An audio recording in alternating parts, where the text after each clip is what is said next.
Hello everyone, কি অবস্থা সবার? আশা করি সবাই অনেক অনেক ভালো আছেন। আমিও আলহামদুলিল্লাহ অনেক ভালো আছি।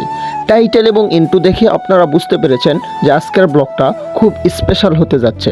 আজকে আপনাদেরকে এমন একটা পর্যটন কেন্দ্রের সাথে পরিচয় করাবো যে পর্যটন কেন্দ্রের নাম বেহুলা লক্ষিন্দরের বাসরঘর। বেহুলার বাসরঘর বা গুগল ম্যাপ বগুড়ার মহাস্থানগড় থেকে প্রায় 2 কিলোমিটার দক্ষিণ পশ্চিমে গোকুল গ্রামে অবস্থিত একটি প্রাচীন প্রত্নতাত্ত্বিক নিদর্শন। লোককাহিনীতে এটি বেহুলা লক্ষিন্দরের বাসরঘর বলা হলেও প্রত্নতত্ত্ববিদদের মতে এটি মূলত সপ্তম থেকে দ্বাদশ শতাব্দীর মধ্যে নির্মিত একটি প্রাচীন বৌদ্ধ মঠ বা স্তূপের ভিত্তি। লোককাহিনীতে একে বাসরঘর বলা হলেও প্রত্নতাত্ত্বিকদের মতে এটি মূলত একটি প্রাচীন ধর্মীয় স্থাপত্য বা স্তূপ বা বৌদ্ধ মঠ। এটি নির্মাণকাল হচ্ছে 1934 থেকে 1936 সালে। প্রত্নতাত্ত্বিক এন.জি. মজুমদার এটি খনন করেন।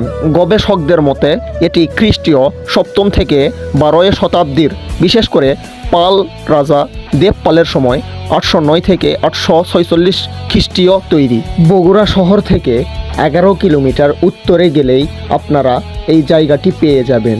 এটি সাধারণ মানুষের কাছে এটি বেহুলা লক্ষিন্দরের অমর ভালোবাসার প্রতীক ও বাসরঘর, আর ইতিহাসবিদ ও প্রত্নতাত্ত্বিকদের কাছে এটি প্রাচীন বাংলার অন্যান্য এক স্থাপত্য রীতির বৌদ্ধ মঠ বা মন্দির স্তম্ভ।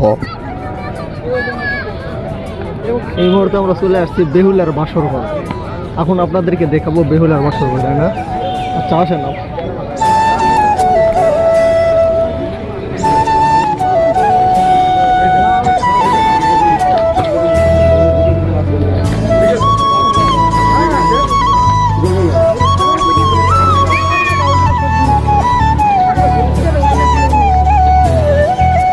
এই সেই বেহুলার বাসরঘর।